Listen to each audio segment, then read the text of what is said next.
Then आप तो अगर डेटाबेस की बात करें तो आज के मार्केट में बहुत सारे डेटाबेसेस हैं। जैसे आपने नाम सुना होगा my SQL database, MS SQL database, Oracle database, ठीक है, Maria dB database, DB2 database, Sybase database. तो आज के टाइम पे डेटाबेस बहुत सारे बनाए गए हैं जिनका यूज हर एक अलग अलग टेक्नोलॉजी के साथ होता है। डेटाबेस का यूज होता है किसी भी डिटेल को परमानेंट स्टोर करने के लिए। जैसे आप लोगों ने देखा होगा कि आप लोग स्कॉलरशिप की वेबसाइट भरते हैं, एसएससी बैंकिंग की वेबसाइट को यूज करते हैं, अपने कॉलेज के पर्पज़ या कोई एग्ज़ाम देना उसके पर्पज़ से आप वेबसाइट यूज करते हैं। तो आप उस वेबसाइट में क्या करते हैं कि सबसे पहले अपने पर्सनल डिटेल को फीड करते हैं, फिर एजुकेशनल डिटेल फीड करते हैं, या जो वो वेबसाइट आपको फॉर्म में डिटेल्स मांगती है वो आप डिटेल फीड करते हैं। और आप देखते हैं कि वो डिटेल उस ऑर्गेनाइजेशन के ओनर या उस ऑर्गेनाइजेशन के एडमिन, या यदि गवर्नमेंट की वेबसाइट है तो किसी गवर्नमेंट विभाग में डेटा हमारा जाकर के स्टोर हो जाता है, और उस डेटा के बिहाफ पे ही वो ऑर्गेनाइजेशन या कंपनी या इंस्टीट्यूशन या वो आपका विभाग आपको संपर्क करता है। तो ये डेटा जो स्टोर होता है वो स्टोर कैसे होता है या स्टोर करने के लिए प्रोसेस क्या होता है, वही हम लोग सारी चीज़ों को सीखेंगे। यदि बात करें डेटाबेस में, तो डेटाबेस में कुछ कमांड्स होते हैं, ठीक है, जिनको बोलते हैं कमांड्स। इन कमांड को रन कराया जाता है और उसको एग्जीक्यूट कराया जाता है। इन कमांड को बनाने के लिए एक लैंग्वेज है एसक्यूएल, जिसका फुल नेम होता है स्ट्रक्चर्ड क्वेरी लैंग्वेज। ये एक स्ट्रक्चर्ड क्वेरी लैंग्वेज होता है जिसके कमांड्स होते हैं, उन्हीं कमांड्स को इन डेटाबेस के अंदर यूज किया जाता है। अगर सबसे पॉपुलर डेटाबेस की बात करें तो आज के टाइम पे आपका माई एसक्यूएल है, और सबसे बड़े डेटाबेस की बात करें तो आपका ओरेकल है। ओल्ड डेटाबेस की बात करें तो एमएस एसक्यूएल है। तो ये डेटाबेसेस हैं। सबसे पॉपुलर आज के करंट टाइम में माई एसक्यूएल है, सबसे ज़्यादा यूज किए जाने वाला आपका डेटाबेस भी माई एसक्यूएल है। तो हम लोग डेटाबेस को पढ़ेंगे और डेटाबेस में कमांड पढ़ेंगे, बट उससे पहले आपको एक सॉफ्टवेयर इंस्टॉल करना पड़ेगा डेटाबेस को पढ़ने के लिए। उस सॉफ्टवेयर का नाम है जैम्प, ठीक है, जैम्प नेम का सॉफ्टवेयर है जिसको कि आपको इंस्टॉल करना पड़ेगा। इसका फुल नेम होता है XOS, मतलब क्रॉस प्लेटफॉर्म ऑपरेटिंग सिस्टम, ठीक है, my SQL, PHP and pearl, ये इसका फुल नेम है। जनरली इसका यूज किया जाता है पाइथन और PHP की कोड को भी एग्जीक्यूट कराने के लिए, बट उसी के साथ साथ हम लोग यहाँ पे डेटाबेस को भी इसी जैम्प सॉफ्टवेयर से पढ़ लेंगे, ठीक है। तो आपको क्या करना पड़ेगा, आपको इसके लिए इंटरनेट पे जाना है। इंटरनेट पे यहाँ पे आपको सिंपल लिखना है जैम्प। यदि आपका सिस्टम 64 बिट है तो आप 64 बिट के सॉफ्टवेयर को डाउनलोड करिए। यदि आपका सिस्टम 32 बिट है तो आप 32 बिट के सॉफ्टवेयर को इंस्टॉल करिए। जब आप इसको ओपन करेंगे तो आपको इसकी एक वेबसाइट मिलेगी, apache-friends.org। apache-friends.org में, ठीक है, जाएंगे तो यहाँ पे आपको डाउनलोड का ऑप्शन आएगा। इसको आप नॉर्मली डाउनलोड कर सकते हैं, छोटा सा सॉफ्टवेयर है।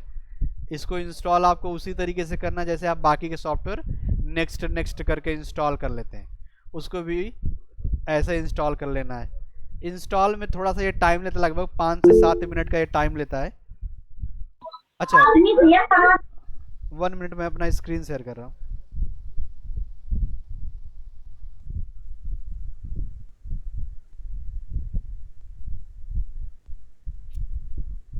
ये आपको मिलेगा। तो मैंने बताया कि यदि आपको जैम्प सॉफ्टवेयर इंस्टॉल करना है तो आपको यहाँ पर लिखना पड़ेगा जैम्प डाउनलोड। यदि आपका सिस्टम 32 बिट है तो आप 32 बिट लिखिए, यदि 64 बिट है तो 64 बिट। एंटर करने के बाद यहाँ पे आपको वेबसाइट मिलेगा apache-friends.org, मैं इसका लिंक आपको भेज दूंगा, और यहाँ पे आपको क्लिक करेंगे तो ये डाउनलोड करने का ऑप्शन आएगा, और यहाँ से आप इसको ईजिली डाउनलोड कर लेंगे। जब आप इसको डाउनलोड करेंगे तो इसको इंस्टॉल करने का भी ऑप्शन आएगा। आप उसको उसी तरीके से इंस्टॉल करेंगे जैसे आप बाकी के सॉफ्टवेयर इंस्टॉल करते आए हैं, नेक्स्ट नेक्स्ट नेक्स्ट और फिनिश। जब आप इसको इंस्टॉल करेंगे तो लगभग 5 से 7 मिनट का ये टाइम लेगा, 10 मिनट का ले सकता है, और ये आपके सिस्टम में इंस्टॉल हो जाएगा। अब आप चेक कैसे करेंगे कि इंस्टॉल हुआ कि नहीं इंस्टॉल हुआ, तो आप यहाँ पे लिखेंगे जैम्प अपने यहाँ पे रन में विंडो में, तो ये आपको आएगा जैम्प कंट्रोल पैनल।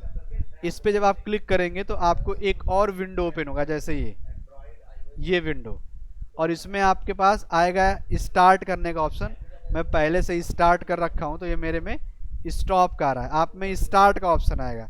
आप जैसे क्लिक करेंगे वो दोनों स्टार्ट हो जाएंगे और यहाँ पे ये दोनों ग्रीन टाइप में हो जाएंगे, मतलब आपका सॉफ्टवेयर प्रॉपर इंस्टॉल हुआ है। जब ये दोनों ग्रीन हो जाएंगे मतलब प्रॉपर इंस्टॉल हुआ है। तो ये सॉफ्टवेयर इंस्टॉल होने के तरीके को चेक करने का टाइप है। यहाँ से आप इसको चेक कर सकते हैं और यहाँ से आप इसको देख सकते हैं कि आपका सॉफ्टवेयर चल रहा है कि नहीं। अब मान लीजिए कि आपको अपने कोड का, अपने डेटाबेस को देखना हो, तो फिर से आप ब्राउज़र पे आएंगे और यहाँ पे आप लिखेंगे लोकल होस्ट /php माई एडमिन। ठीक है, यहाँ पे आप लिखेंगे लोकल होस्ट /php माई एडमिन, तो ये आपका GUI डेटाबेस ओपन हो जाएगा। लेकिन हम लोग को यहाँ से नहीं पढ़ना है, हम लोग जो डेटाबेस पढ़ेंगे वो कमांड बेस्ड से पढ़ेंगे। ठीक है, कमांड में डेटाबेस को कैसे बनाया जाता है वो हम लोग पढ़ेंगे। तो उसके लिए आप फिर से इसी सॉफ्टवेयर पे जाएंगे और यहाँ पे आपको ऑप्शन मिलेगा सेल नेम का। इस पे जब आप क्लिक करेंगे सेल पे तो आपको ये एक ब्लैक स्क्रीन मिलेगी। ये मैंने इसका बैकग्राउंड कलर चेंज कर दिया है। आपको ब्लैक स्क्रीन और वाइट टेक्स्ट मिलेगा जब आप इस सेल पे जाकर के क्लिक करेंगे। तब सेल कहाँ पे मिलेगा, वो आपको इस सॉफ्टवेयर के यहाँ पे मिलेगा, ये सेल। जब आप इस पे क्लिक करेंगे तो ये पेज जाके आपका ओपन होगा। अब ये जो ओपन हुआ है इसी को बोलते हैं हम लोग कमांड प्रॉम्प्ट, मतलब CMD। और इसी पे हम लोग जितना कोड लिखने वाले हैं वो सभी के सभी कोड को हम लोग यहाँ पे लिखेंगे और चेक करेंगे कि हमारा कोड यहाँ पे रन हो रहा है कि नहीं। बट यहाँ पे आपको ध्यान देना पड़ेगा कि जो आपका CMD होता है, कमांड प्रॉम्प्ट होता है, वो एडिटेबल नहीं होता है। एडिटेबल का मतलब ये कि आपने कोई कमांड या कोड लिखा, आपने उसको एग्जीक्यूट या रन कर दिया, अब आपसे कोई गलती हो गई थी तो एग्जीक्यूट या रन होने में वो आपको गलत मैसेज दिया या एरर मैसेज दिया, तो आप फिर पुराने वाले कोड पे नहीं जा सकते। आपको उस कोड को दोबारा लिखना पड़ेगा, तब जाकर के आप उस कोड को एग्जीक्यूट या उसका राइट आंसर पा पाएंगे। ठीक है, तो ये आपको काम करना पड़ेगा। इसके लिए मैं क्या करूँगा कि मैं सबसे पहले तो एक स्क्रीन पे अपने यहाँ पे नोट डाउन करूँगा कि किस काम के लिए क्या होता है, उसका जो एग्जाम्पल होगा उसको आपको रन करना होगा अपने सिस्टम में। तो सबसे पहले तो हमें क्या करना है कि ये जो हमारा CMD ओपन हुआ है, इस CMD को हमें MySQL डेटाबेस के साथ कनेक्ट करना है। तो कनेक्ट करने के लिए क्या कमांड लिखा जाता है वो देखिए, मैं यहाँ पे लिखता हूँ हाउ वी कनेक्ट CMD, या इसको आप सेल बोल सकते हैं, how we connect CMD cell with MySQL। ठीक है, MySQL से आप कैसे कनेक्ट करेंगे, तो इसके लिए क्या कमांड होता है, इसके लिए कमांड आपका होता है MySQL -u रूट -p। ठीक है, ये कमांड, यदि आप ये कमांड लिख देते हैं अपने CMD पे तो आपका जो ये CMD या सेल है ये MySQL डेटाबेस के साथ आपका कनेक्ट हो जाएगा। चलिए लिख करके चेक करते हैं। तो मैं यहाँ पे आया और मैंने यहाँ पे लिखा MySQL -u रूट -p और मैंने एंटर किया तो हमसे पूछा एंटर पासवर्ड। आपको कोई भी पासवर्ड एंटर नहीं करना है, अगेन आपको पासवर्ड एंटर की को प्रेस कर देना है। ठीक है, जैसे आपने वो कमांड या वो लाइन या वो कोड लिखा है और आप एंटर जैसे ही किए हैं तो आपसे सबसे पहले पूछा है कि एंटर पासवर्ड, मीन्स आप पासवर्ड को एंटर करिए। लेकिन आपको कोई भी पासवर्ड एंटर नहीं करना है, केवल और केवल एंटर की प्रेस कर देना है, वो ऑटोमेटिक आगे बढ़ जाएगा और आपको मैसेज मिलेगा कि वेलकम टू दिस मॉनिटर, और ये करके आपको यहाँ पे एक लाइन ही आ जाएगी। अब यहाँ से हमारा कमांड लिखने स्टार्ट होगा। कमांड के लिए अब आपको क्या लिखना होगा वो समझिए। तो जब भी आप अपने CMD को ओपन करेंगे, आप इस फर्स्ट लाइन को हमेशा लिखेंगे। ये आपका कनेक्शन का सिंटेक्स है, कनेक्शन का फॉर्मूला है, जिसको लिख करके आप अपने CMD को डेटाबेस के साथ कनेक्ट कर सकते हैं। अब कनेक्शन के बाद हमारा सबसे पहला टास्क आता है कि डेटाबेस को हम बनाएंगे कैसे, क्योंकि आप जब भी इन फ्यूचर आने वाले टाइम पे प्रोजेक्ट बनाएंगे और उस प्रोजेक्ट में आप किसी भी डिटेल को स्टोर करना चाहेंगे, तो उसके लिए आपके पास डेटाबेस होना चाहिए। तभी आप उस वेबसाइट, उस सॉफ्टवेयर, उस मोबाइल ऐप के डेटा को कहीं पे परमानेंट स्टोर कर पाएंगे। तो परमानेंट स्टोर करने के लिए आपको डेटाबेस बनाना पड़ेगा। जब आप डेटाबेस बनाना पड़ेगा तो डेटाबेस बनता कैसे है, और डेटाबेस यदि बनता है तो उसके लिए क्या कमांड या क्या कोड होता है, क्या लिखा जाता है जिससे डेटाबेस बन जाएगा। तो यदि आपको डेटाबेस को बनाना है, डेटाबेस को क्रिएट करना है, तो उसके लिए देखिए मैंने लिखा है यहाँ पे हाउ वी क्रिएट डेटाबेस। तो डेटाबेस को बनाने के लिए यहाँ पे कमांड होता है, कमांड का नाम है क्रिएट डेटाबेस और डेटाबेस का नाम। इसमें जो आपका क्रिएट है ये एक कीवर्ड है, और ये जो डेटाबेस है ये भी आपका कीवर्ड है। लेकिन आपका ये जो डेटाबेस का नाम है ये हम अपने अकॉर्डिंग, अपने प्रोजेक्ट के अकॉर्डिंग, अपने काम के अकॉर्डिंग देंगे कि हम अपने डेटाबेस का क्या नाम रखना चाहते हैं। तो यहाँ पे मैं गया, इसके लिए मैं एग्जाम्पल लिखूंगा। इसी एग्जाम्पल को आपको एग्जीक्यूट करना है। ये तो फार्मूला है, लेकिन आपको ये फार्मूला फिर भी रन करना है, क्योंकि ये सिंगल है जिसमें मैं फार्मूला और उसके साथ एग्जाम्पल लिखूंगा। आपको उसमें से एग्जाम्पल वाले सेक्शन को रन करना होगा। तो मैंने यहाँ पे लिखा क्रिएट डेटाबेस, और मैंने यहाँ पे डेटाबेस का नाम दे दिया OnDB। ठीक है, ONDB हमने अपने डेटाबेस का नाम से सोच रखा है OnDB। अब चलिए यहाँ पे रन करते हैं। तो यहाँ पे लिखा मैंने क्रिएट डेटाबेस, और डेटाबेस का मैंने नाम दे दिया OnDB। ठीक है, और सेमी कॉलन दिया और क्लिक किया, तो आपको देखेंगे कि आपको एक मैसेज मिलेगा क्वेरी ओके। मीन्स आपका जो कमांड था, जो क्वेरी था, जो कोड था, वो सक्सेसफुली चल गया है। लेकिन हमें चेक करना है कि हमारा डेटाबेस बना कि नहीं बना। तो हम ये चेक कैसे करेंगे, हाउ वी चेक डेटाबेसेस। आप डेटाबेस को चेक कैसे करेंगे कि ये बना है या ये अभी तक बनाया जा चुका है। तो उसके लिए कमांड होता है शो डेटाबेसेस। ये कमांड लिखा जाता है।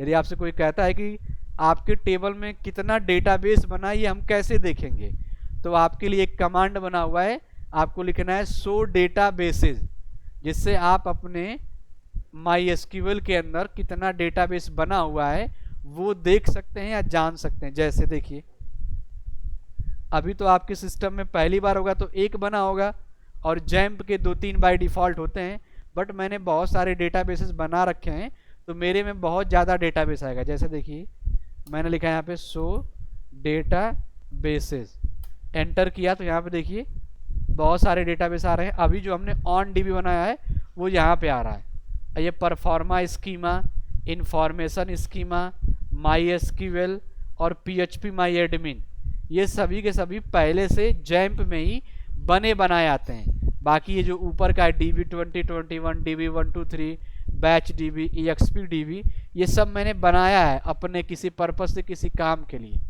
ठीक है, यहाँ आपका डेटाबेस ये दिख रहा है OnDB नाम का। ये जो आपने अभी जस्ट क्रिएट डेटाबेस और डेटाबेस का नाम दिया है उससे ये क्रिएट हुआ है। ठीक है, तो ये कमांड होगा आपके डेटाबेस को देखने का। आपने अब तक जितना भी डेटाबेस बनाया होगा आप इस कमांड के थ्रू देख सकते हैं। अब डेटाबेस बनने के बाद क्या होता है कि हमें किसी न किसी डेटाबेस के साथ ही काम करना होता है, तो हमें उस पर्टिकुलर डेटाबेस के अंदर एंटर होना पड़ता है। हमें उस पर्टिकुलर डेटाबेस के अंदर एंट्री लेनी होती है कि आप किसी डेटाबेस के अंदर कैसे जाएंगे। आपके पास तो 10, 20, 50, 100 डेटाबेसेस बने होंगे, लेकिन आप एट द टाइम किसी एक प्रोजेक्ट पे ही करेंगे। जब एक प्रोजेक्ट पे करेंगे तो उसी की डेटाबेस को आप टच भी करना चाहेंगे।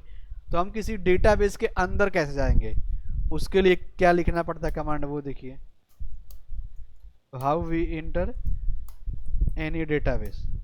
हम किसी डेटाबेस में कैसे एंटर होंगे, तो एंटर होने के लिए आपका लिखा जाता है यूज कीवर्ड, कीवर्ड का नाम है यूज, और आपको वो डेटाबेस का नाम देना पड़ेगा जिसके कि अंदर आप एंटर होना चाहते हैं। तो मैं एंटर होना चाहता हूँ ONDB के ऑन डीबी में। तो यहाँ पे लिखा मैंने यूज कीवर्ड और डेटाबेस का नाम दिया ऑन डीबी। तो इससे क्या होगा कि हम लोग ऑन डीबी डेटाबेस में एंटर कर जाएंगे। चलिए रन करके चेक करते हैं एंटर कर गए कि नहीं। तो यहाँ पे आया, मैंने लिखा यूज कीवर्ड और डेटाबेस का नाम ऑन डीबी। यहाँ पे क्लिक किया तो मुझे मैसेज मिला डेटाबेस चेंज्ड। डेटाबेस चेंज का मतलब कि आप डेटाबेस के अंदर सक्सेसफुली एंटर कर गए, आप डेटाबेस के अंदर सक्सेसफुली एंटर कर गए, आपका ये मैसेज आ जाएगा। अब जब हम डेटाबेस के अंदर सक्सेसफुली एंटर कर गए तो हमारा जो नेक्स्ट काम है वो है टेबल को बनाना, कि हम टेबल को कैसे बनाएंगे। ठीक है, यदि आपको डेटाबेस के अंदर एंटर करेंगे तो अब जो आपका नेक्स्ट टारगेट है वो है टेबल को बनाना। इन्हीं टेबल के अंदर किसी फॉर्म की डिटेल आकर के स्टोर होती हैं। जैसे मान लीजिए कि आपने एक कॉलेज के लिए वेबसाइट बनाई, उसमें आपने रजिस्ट्रेशन फॉर्म बनाया, आप एडमिशन फॉर्म बना रहे हैं, आप कॉन्टेक्ट फॉर्म बनाएं, तो इन जो तीनों फॉर्म का डेटा होगा वो डेटाबेस के अंदर अलग अलग टेबल बना के उसके अंदर स्टोर की जाएंगे। तभी आप किसी भी फॉर्म के डेटा को परमानेंट किसी टेबल में स्टोर कर पाएंगे। अब टेबल बनाने के लिए क्या सिंटेक्स होता है वो समझिए। तो उसके लिखा जाता है how we create table. Table कैसे बनाएंगे? तो टेबल बनाने के लिए भी आपका सिंटेक्स है। वो सिंटेक्स क्या है? उसके लिए यहाँ पर लिखना पड़ता है क्रिएट टेबल, टेबल का नाम, कि आप उस टेबल का क्या नाम देना चाहते हैं, फिर उस टेबल के अंदर कितने फील्ड बनेंगे, कितने कॉलम बनेंगे, या उस टेबल के अंदर कितना डेटा आना है। उसके लिए यहाँ पे आपको देना पड़ता है कॉलम का नाम, फिर उस कॉलम में डेटा टाइप और उस कॉलम की साइज। अब यहाँ पे डेटा टाइप का मतलब ये होता है कि उस कॉलम में जो उधर फॉर्म से डिटेल आएगी उस डिटेल का डेटा टाइप क्या होगा। क्या वो इंटीजर टाइप की डिटेल आएगी, क्या वो वैरचर टाइप की आएगी, क्या वो टेक्स्ट टाइप की आएगी, क्या वो डेट और टाइम टाइप की आएगी, किस टाइप की आएगी। तो डेटाबेस में डेटा टाइप भी आपको बताना पड़ता है। फिर जो उधर से डिटेल आकर के टेबल में स्टोर होगी उसका साइज या लेंथ क्या होगा, क्योंकि हमें पहले ही डेटाबेस में मेमोरी को बताना पड़ेगा कि जो फॉर्म से डिटेल आ रही है वो इतनी बड़ी हो सकती है, तो उसके लिए आपको साइज देना है। फिर अगर आप इसके बाद और भी कॉलम लेना चाहते हैं तो यहाँ पे कॉमा, सेकंड कॉलम का नेम, उस सेकंड कॉलम का डेटा टाइप और उस सेकंड कॉलम की साइज। ऐसे ही थर्ड कॉलम का नाम, डेटा टाइप और उसकी साइज। ठीक है, तो ये आपके 3 कॉलम बनेंगे या 3 फील्ड बनेंगे और एक टेबल का नाम होगा। अब इसके लिए एग्जांपल, ये तो आपका फार्मूला था टेबल को बनाने का। अब इस फार्मूले के बिहाफ पे हम लोग एक टेबल को बनाते हैं। चलिए देखिए टेबल को बनाने के लिए क्या लिखा जाएगा। तो यहाँ पे हमने लिखा क्रिएट कीवर्ड, टेबल कीवर्ड, मतलब क्रिएट टेबल और टेबल का नाम। तो मैंने सोचा कि मैं टेबल का नाम रख देता हूँ फॉर्म TBL। ठीक है, आप जो चाहें वो टेबल का नाम दे सकते हैं, कोई ज़रूरी नहीं है कि आप फॉर्म TBL या ऑन DB डेटाबेस ही दीजिए। आपके मन में जो भी आ रहा है वो आप दे सकते हैं। ठीक है, फिर यहाँ पे हम लोग यूज करते हैं पैरेंथेसिस। फिर यहाँ पे कॉलम का नाम, तो मैंने पहले कॉलम का नाम दे दिया ID, इसका डेटा टाइप मैंने दिया इंट और यहाँ पे मैंने लेंथ दे दिया 5। अगेन कॉमा, सेकंड कॉलम का नाम तो उसका है नेम और यहाँ पे वैरचर, इसका मैंने लेंथ दे दिया 50। अगेन कॉमा और एक तीसरा मैंने कॉलम ले लिया मोबाइल और यहाँ पे दे दिया मैंने वैरचर। अब ये जो मैं कॉलम बना रहा हूँ या ये मैं टेबल के अंदर नेम दे रहा हूँ ID, नेम, मोबाइल, ये मैं उस कंडीशन के बिहाफ पे दे रहा हूँ जिस कंडीशन पे हमारा फॉर्म बना होगा। ठीक है, जहाँ भी हमारा फॉर्म बना होगा उस फॉर्म में जितने भी फील्ड होंगे उतने फील्ड यहाँ पे टेबल में दिए जाएंगे। मान लीजिए कि मैंने जो फॉर्म बनाया मैं उसमें केवल और केवल नाम और ईमेल ले रहा हूँ। आईडी तो आपका बाय डिफ़ॉल्ट होता है, नाम और ईमेल मैं ले रहा हूँ, तो इसके लिए यहाँ पे मैं नेम और मोबाइल को लिखा हूँ। अब यहाँ पे हम लोग क्या करेंगे आगे, यहाँ पे हम क्या करेंगे, इसके आगे अब हम लोग यहाँ पे इस सिंटेक्स को जो लिखा हमने इसको यहाँ पे रन करा करके चेक करेंगे कि हमारा टेबल बन रहा है कि नहीं बन रहा है। तो मैंने यहाँ पे लिखा क्रिएट टेबल, टेबल का नाम दिया फॉर्म टीबीएल, फिर यहाँ पे parenthesis ID, data type int, length यहाँ पे 5, कॉमा, सेकंड कॉलम का नाम नेम, डेटा टाइप varchar और लेंथ मैंने दे दिया 50, कॉमा, थर्ड कॉलम का नाम ईमेल varchar और यहाँ मैंने दे दिया 50, सेमीकोलन और एंटर कर देंगे। तो यहाँ पे देखिए आपको मैसेज मिलेगा 0 row affected, query okay. Query okay का मतलब कि आपका डेटाबेस सक्सेसफुली बन गया। ठीक है, आपका जो डेटाबेस है वो सक्सेसफुली बन गया। अब आप इस इस टेबल को चेक कैसे करेंगे कि आपका टेबल सक्सेसफुली बन गया कि नहीं बना, या टेबल का आप डिस्क्रिप्शन कैसे चेक करेंगे, तो इसके लिए भी यहाँ पे कमांड बना हुआ है।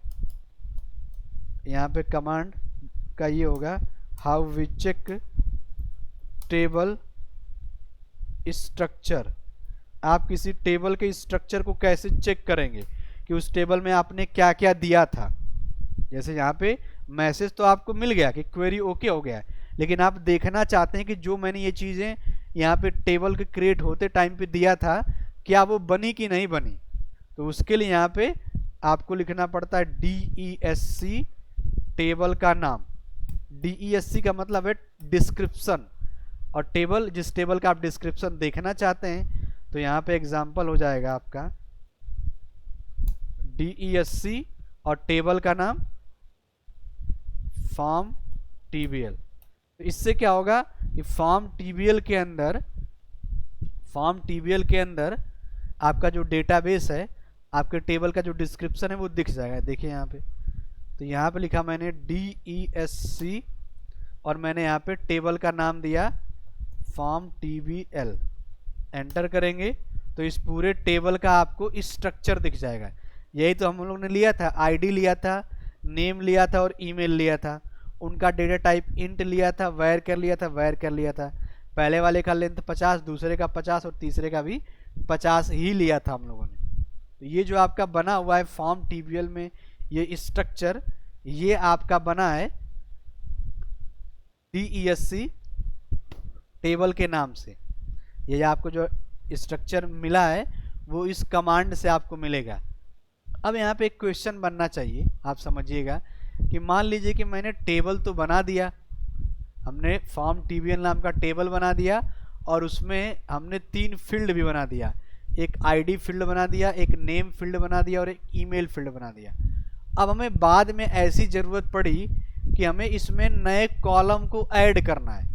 मान लीजिए कि हमने ये जो टेबल फॉर्म TBL बनाया है, इसमें हमें बाद में याद आया कि हमें एक और कॉलम एक्स्ट्रा रखना चाहिए था, जिस कॉलम का नाम है ईमेल।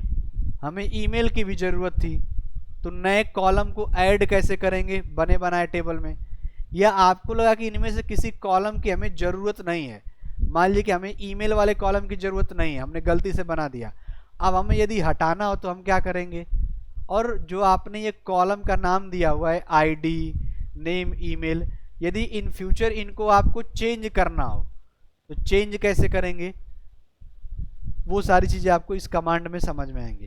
तो यहाँ पे क्वेश्चन बन रहा है how we add, drop, change in a table. आप किसी टेबल के कॉलम में नया कॉलम कैसे ऐड करेंगे, how we add column, drop column और change column in a table. आप किसी भी टेबल में ये काम कैसे करेंगे कि आपका टेबल मान लीजिए कि बन गया, टेबल बनने के बाद आपका टेबल तो बन गया, टेबल बनने के बाद आपको नए कॉलम को ऐड करने की ज़रूरत पड़ती है किसी पुराने कॉलम को हटाने की ज़रूरत पड़ती है या किसी पुराने कॉलम के नेम को चेंज करने की ज़रूरत पड़ती है, तो आप क्या करेंगे, उसके लिए आपके पास क्या ऑप्शन है। तो उसके लिए भी कमांड बना हुआ है। उसके लिए आपका कमांड है ऑल्टर कमांड, और इस ऑल्टर में 3 कमांड होते हैं। एक कमांड होता है आपका ऐड, सेकेंड आपका होता है ड्रॉप, और थर्ड होता है आपका मॉडिफाई या चेंज। तो ये 3 कमांड होते हैं ऑल्टर के, जिनका काम होता है किसी टेबल में, किसी बने बनाए टेबल में नए कॉलम को ऐड करना, पुराने कॉलम जो यूजलेस है, जिनका यूज नहीं होना, उनको ड्रॉप करना, और जिस भी कॉलम का नाम चेंज करना हो उसके लिए मॉडिफाई। अब मान लीजिए कि जो हमारे पास ये टेबल है, इस टेबल का नाम है फॉर्म टीबीएल, और इसमें 3 फील्ड बने हुए हैं, आईडी, नेम, ईमेल। हमें बाद में लगा कि हमें मोबाइल वाला कॉलम भी ऐड करना चाहिए था। तो यदि आपके एग्जिस्टिंग टेबल में किसी नए कॉलम को ऐड करना हो तो वो आप कैसे ऐड करेंगे वो देखिए। तो इसके लिए यहाँ पे फिर से question, how we add new column name in a table. आप किसी टेबल में नए कॉलम को कैसे ऐड करेंगे, इसके लिए यहां पे लिखा जाएगा ऑल्टर टेबल, टेबल का नाम, और यहां पे लिखा जाएगा add keyword, new column name, उसका डेटा टाइप और उसकी साइज। ये लिखना होगा आपको। क्या लिखेंगे, ऑल्टर टेबल, टेबल का नाम, ऐड कीवर्ड, नया कॉलम आप क्या देना चाहते हैं, उस नए कॉलम का डेटा टाइप और साइज। इसके लिए अब एक देखिए एग्जांपल इस कमांड के लिए। तो यहाँ पर लिखा मैंने एग्जांपल, लिखेंगे ऑल्टर टेबल, टेबल का नाम आपके क्या है, फॉर्म टीबीएल, ठीक है। यहाँ पे हो जाएगा ऑल्टर टेबल, टेबल का नाम form TBL, add keyword, new column हम लोग क्या देने वाले हैं, मोबाइल, उसका डेटा टाइप वेर कैर, और यहाँ पे लेंथ मैंने दे दिया 15। तो इस कमांड से क्या होगा कि आपके इस फॉर्म टीबीएल में मोबाइल नाम का एक नया कॉलम ऐड हो जाएगा। अब देखते हैं कैसे हो रहा है। अभी तक हमारे पास 3 ही केवल कॉलम है, आईडी, नेम और ईमेल। मोबाइल को हम लोग ऐड करने जा रहे हैं कमांड लिख करके। तो यहाँ पे लिखेंगे ऑल्टर टेबल, टेबल का नाम form TBL, add keyword, new column का नाम क्या है, mobile, data type varchar, और यहाँ पे लेंथ आपका दे दिया मैंने 15। सेमी कॉलन देंगे, एंटर करेंगे तो ये फिर से दे रहा है कि क्वेरी ओके। चेक करने के लिए वही DESC और टेबल का नाम फॉर्म टीबीएल। तो आपके फॉर्म टीबीएल का डिस्क्रिप्शन मिल जाएगा। जैसे ये आपके पास 3 ही कॉलम थे, बट ये मोबाइल वाला नया ऐड हो गया, ठीक है। तो ये काम किया है आपका ऑल्टर का ऐड। इस ऑल्टर के ऐड का कमाल ये है कि आपके बने बनाए टेबल में वो ऐड कर देगा। अब मान लीजिए कि जो आपने टेबल पहले से बना रखा है उनमें से किसी कॉलम को आपको हटाना हो, जैसे कि आपको ईमेल की ज़रूरत नहीं है, आपने गलती से पहले बना दिया था, बाद में आपको लगा कि हमें इसको तो हटाना है, तो आप हटाएंगे कैसे। तो किसी भी कॉलम को यदि हमें ड्रॉप करना है, डिलीट करना है या रिमूव करना है, तो इसके लिए ऑल्टर का ड्रॉप यूज होता है। इसके लिए भी यहाँ पे आप देखिए, how we drop a column in a table, ठीक है। How we drop a column in a table, वो कैसे करेंगे, तो उसके लिए भी कमांड होगा ऑल्टर टेबल, टेबल का नाम, ड्रॉप कीवर्ड और कॉलम का नाम, ठीक है। ये कमांड होगा। तो यहाँ पे एग्जांपल होगा आपका ऑल्टर टेबल, टेबल का नाम है फॉर्म टीबीएल, ड्रॉप कीवर्ड, और कॉलम का नाम हमें किस कॉलम को ड्रॉप करना है, तो ईमेल वाले को, ठीक है। ये कमांड होगा alter keyword, table keyword, form TBL आपके फॉर्म का नेम है, ड्रॉप कीवर्ड और किस कॉलम को ड्रॉप करना है, तो ईमेल वाले कॉलम को ड्रॉप करना है। तो मैंने लिख दिया ईमेल। अब हम लोग इससे रन करके चेक करेंगे तो हमें क्या मिलेगा कि हमारा जो ईमेल नेम का कॉलम है वो इस टेबल से गायब हो जाएगा। चलिए देखते हैं कैसे होता है। तो आपको फिर से यहाँ पे आना पड़ेगा और यहाँ पे हमारे पास अभी 4 कॉलम हैं। अब मैं ईमेल को हटाने जा रहा हूँ, फिर चेक करेंगे कि हटा कि नहीं। तो लिखेंगे ऑल्टर टेबल, टेबल का नाम फॉर्म TBL, ड्रॉप कीवर्ड, और किसको ड्रॉप करना है तो ईमेल को करना है। क्वेरी ओके आया, चेक करेंगे DESC टेबल का नाम। जब भी टेबल का डिस्क्रिप्शन देखना हो आप हमेशा DESC लिखेंगे और यहाँ पे रन करेंगे तो आपको क्या देखने को मिलेगा कि ID नेम और मोबाइल बचा हुआ है, ID नेम और मोबाइल बचा है, ईमेल आपका ड्रॉप हो गया। ठीक है, तो ये था आपका ड्रॉप कीवर्ड जो किसी टेबल से कॉलम को ड्रॉप करने के लिए यूज किया जाएगा। अब मान लीजिए कि इसी कॉलम में हमारे पास ये जो कॉलम बचे हैं इनमें से हमें किसी का नाम चेंज करना हो। नेम चेंज जैसे क्या करना हो कि हमें इसका नाम चेंज करके ID को रोल नंबर करना हो। हमने स्टार्टिंग में गलत दे दिया था लेकिन हमें बाद में पता चला कि यहाँ पे रोल नंबर है, तो ID को चेंज करके हम लोग रोल नंबर कैसे करेंगे उसको समझिए। तो रोल नंबर करने के लिए यहाँ पे आपका ऑल्टर का मॉडिफाई यूज होता है। चलिए कमांड लिखते हैं, तो लिखेंगे ऑल्टर टेबल, टेबल का नाम, ये कमांड है आपका, यहाँ पे लिख देता हूँ how we rename a column in a table.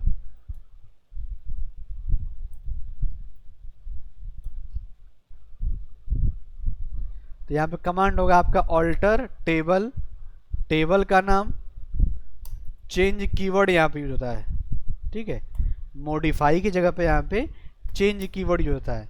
फिर यहाँ पे पास करते हैं old column name space new column name, उसका डेटा टाइप एंड उसकी साइज, इतनी चीज़ें लिखे जाएंगी। ठीक है, उसका डेटा टाइप और उसकी साइज।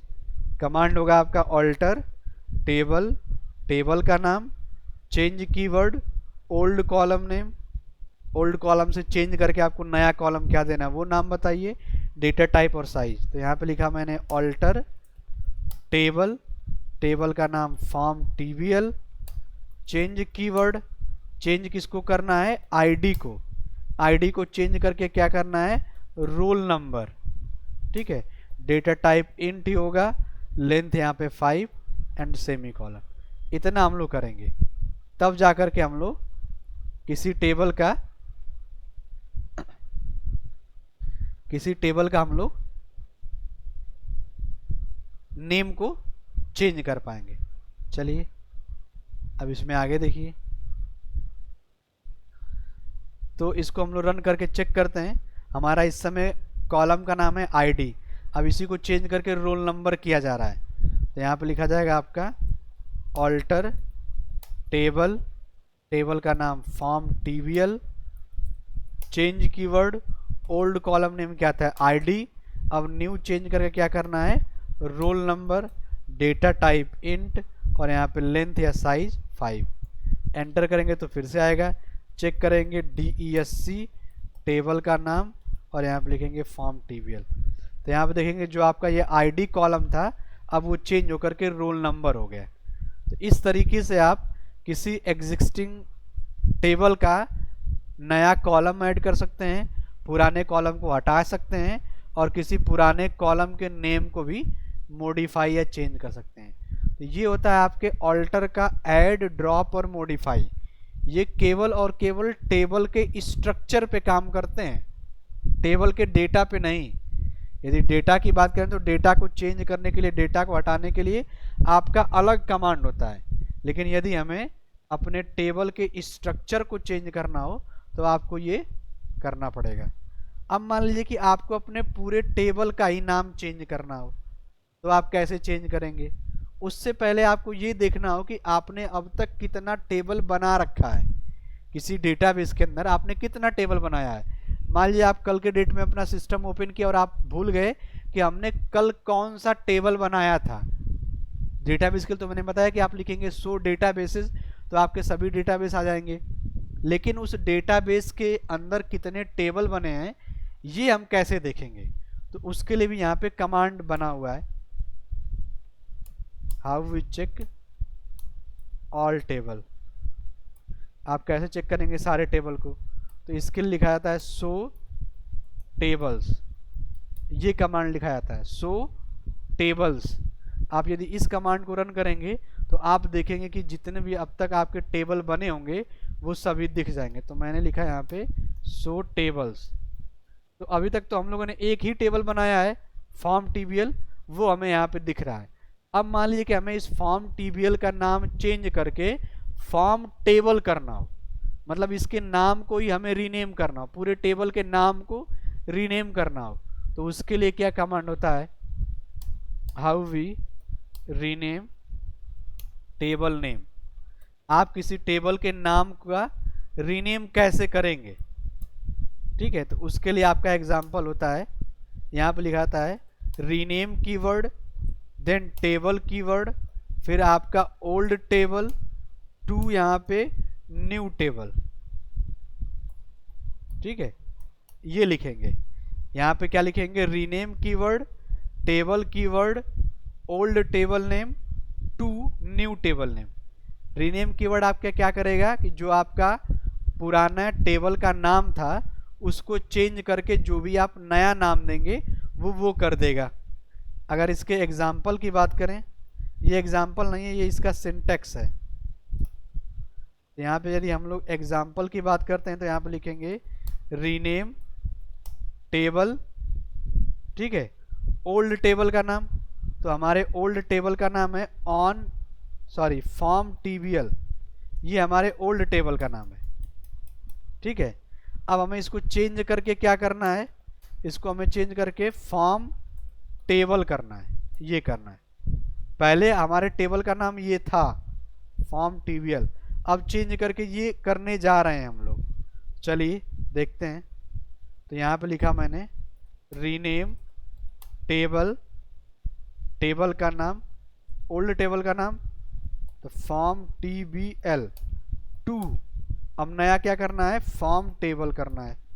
चेक करेंगे फिर से यहाँ पे लिख करके शो टेबल्स, तो यहाँ पे देखेंगे कि पहले आपके टेबल का नाम था फॉर्म टीबीएल, अब आपका हो गया फॉर्म टेबल। डिस्क्रिप्शन भी देखना होगा तो DESC फॉर्म टेबल से ही अब आप डिस्क्रिप्शन भी देखेंगे। ठीक है, फॉर्म टेबल से ही आप डिस्क्रिप्शन को भी देखेंगे। क्यों? क्योंकि अब आपका नाम फॉर्म टीबीएल नहीं रह गया है, फॉर्म टेबल हो चुका है, इसलिए अब आपका जो नाम होगा या चेकिंग जो होगी वो फॉर्म टेबल से ही होगी। ठीक है, तो ये तरीका था टेबल को बनाने का, टेबल कितने बने उनको चेक करने का, टेबल के डिस्क्रिप्शन को चेक करने का, टेबल के अंदर कॉलम बढ़ाने घटाने और चेंज करने का। अब हमारा जो नेक्स्ट टारगेट है वो ये है कि इस टेबल में हम लोग डेटाबेस को इंसर्ट कैसे करेंगे या किसी डेटा को हम लोग रखेंगे कैसे। तो डेटा को रखने के लिए आपका जो कमांड होता है उस कमांड का नाम है इंसर्ट कमांड।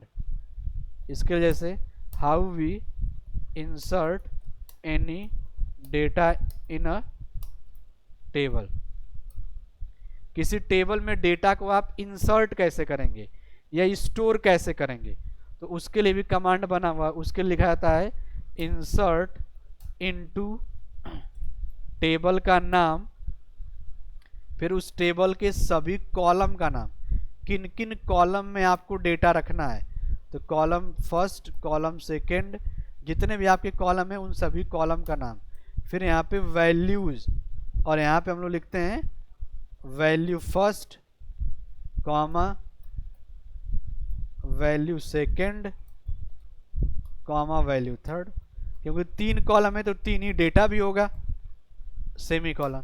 एग्जाम्पल की बात करें तो लिखेंगे इंसर्ट इनटू, टेबल का नाम क्या है? फॉर्म टेबल हो चुका है, ध्यान रखिएगा, फॉर्म टेबल।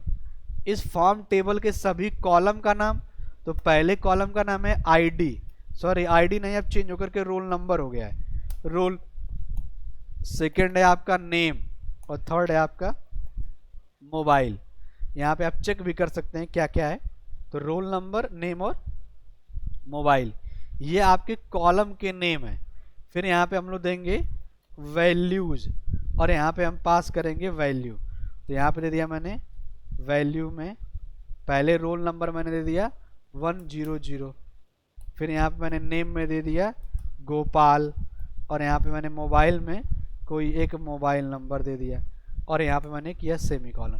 तो इससे क्या होगा, इससे आपके फॉर्म टेबल के अंदर इन तीनों कॉलम में एक डेटा स्टोर हो जाएगा। चलिए रन करके चेक करते हैं। तो यहाँ पे मैं गया, यहाँ पे लिखेंगे इंसर्ट इनटू टेबल का नाम, मतलब form table, insert into form table, फिर यहाँ पे सभी कॉलम का नाम। तो पहले कॉलम का नाम है रोल नंबर, सेकंड कॉलम का नाम है नेम, और थर्ड कॉलम का नाम है मोबाइल। फिर यहाँ पे देंगे स्पेस वैल्यूज, यहाँ पे मैंने आईडी दे दिया 100, नेम मैंने दे दिया गोपाल, और यहाँ पे मैंने मोबाइल दे दिया समथिंग ये। अब इसे हम रन करेंगे तो मैसेज आया क्वेरी ओके। क्वेरी ओके तो आ गया, लेकिन हम चेक कैसे करेंगे कि जो हमने ये डेटा दिया है ये डेटा इंसर्ट हुआ कि नहीं हुआ। तो डेटा को चेक करने के लिए how we check in a table data. यदि आपको किसी टेबल का डेटा देखना हो, इस टेबल में कितना डेटा है, तो उसके लिए कौन सा कमांड यूज होता है, उसके लिए कमांड यूज होता है आपका select asterisk from table name. ये कमांड आपका होता है सेलेक्ट एस्ट्रिक फ्रॉम टेबल का नाम। यहाँ पे एग्जाम्पल में जाएंगे और आप लिखेंगे सेलेक्ट एस्ट्रिक फ्रॉम टेबल का नाम फॉर्म टेबल। ये तो इससे क्या होगा इस कमांड के थ्रू कि आपके फॉर्म टेबल में जितने भी डेटा होंगे अब तक स्टोर, वो सभी के सभी डेटा आपके दिख जाएंगे। चलिए देखिए कैसे, रन करके देखते हैं इसको हम लोग। तो यहाँ पे आएंगे अगेन हम लोग कमांड प्रॉम्प्ट पे अपने, और यहाँ पे चेक करेंगे select keyword asterisk from table का नाम फॉर्म टेबल। रन करेंगे तो यहाँ पे आप देखेंगे कि ये आपका रन हो गया। इसमें आपको आपका रोल नंबर दिख रहा है 100, आपका नाम दिख रहा है, और ये मोबाइल नंबर दिख रहा है। तो ये जो मैंने कमांड लिखा है, इस कमांड का केवल इतना काम है कि किसी टेबल में कितना डेटा स्टोर है, 2 डेटा 400 डेटा, वो सारे के सारे डेटा आपका इस कमांड से दिख जाएगा। ठीक है, इस कमांड का यूज करते ही वो सारा डेटा आपका डिस्प्ले हो जाएगा। ये सेलेक्ट कमांड था। इसके ऊपर जो हम लोगों ने पढ़ा था वो टेबल के डिस्क्रिप्शन को देखने का कमांड है, और ये कमांड आपका डेटा को इंसर्ट करने का। यदि आपको अपने टेबल में डेटा को इंसर्ट करना हो तो आप इस कमांड का यूज करेंगे, और अपने टेबल में आप डेटा को इंसर्ट कर लेंगे। ठीक है, तो इसको आज आप ट्राई करिएगा। आपको पहले सॉफ्टवेयर इंस्टॉल करना पड़ेगा, मैं उसका भी लिंक आपको भेज दूंगा। फिर ये एक एक करके आप कमांड को चेक करिएगा। जिसमें मैं कमांड और एग्जाम्पल लिखा हूँ उसमें आपको केवल और केवल एग्जाम्पल को रन करना है, और जिसमें मैं केवल कमांड लिखा हूँ उसमें आपको डायरेक्ट कमांड को रन करना है। ध्यान रखिएगा आप ये। ठीक है, कमांड और एग्जाम्पल में आप ध्यान आपको देना है कि आप कैसे रन करते हैं। Hello sir. जी बताइए। सर अगर किसी डेटाबेस से टेबल को डिलीट करना हो तो उसके लिए कमांड? हाँ देखिए, मान लीजिए कि अभी देखिए समझ लीजिए कि आपने ये फॉर्म टेबल बनाया है। अब मान लीजिए इस टेबल को ये आपको पूरा हटाना हो तो वो कैसे हटाएंगे। चलिए देखिए, how we remove a table. लेकिन आप टेबल को यदि हटा देंगे तो आपका पूरा टेबल और डेटा सब चला जाएगा, ध्यान रखिएगा। तो आप ऐसा ही कोई टेबल हटाइएगा जो आपके यूज का ना हो। तो अभी हमारे अगर हम टेबल की बात करें तो मेरे पास है शो टेबल्स, टेबल है फॉर्म टेबल। यदि हमको इसको हटाना हो तो यहाँ पे आप क्या लिखेंगे, ड्रॉप टेबल और टेबल का नाम। ये कमांड होता है ड्रॉप टेबल और टेबल का नाम। तो यहाँ पे लिखा मैंने ड्रॉप टेबल और टेबल का नाम हमारे क्या है, फॉर्म टेबल। तो इससे क्या होगा कि जो फॉर्म नेम का टेबल है वो आपके डेटाबेस से ड्रॉप हो जाएगा, डिलीट हो जाएगा, रिमूव हो जाएगा। चेक कर लेते हैं। तो यहाँ पे लिखा मैंने ड्रॉप टेबल और टेबल का नाम फॉर्म टेबल। एंटर किया, रन करेंगे तो क्वेरी ओके आया। फिर से शो टेबल्स करके चेक करते हैं, तो शो टेबल्स चेक करेंगे तो यहाँ पे देखिए एम्प्टी आ रहा है, मतलब आपके पास अभी कोई टेबल है ही नहीं, जो भी था वो डिलीट हो गया। तो यहाँ से आप टेबल को डिलीट कर सकते हैं। ठीक है, तो इसको एक बार अपने से ट्राई करिए और आपको समझ में भी आएगा। और इसी सीक्वेंस में आप कोड को लिखिए। आपका जो भी कोई क्वेरी होगा आप ग्रुप में भेजिएगा, मैं उसको बता दिया करूँगा।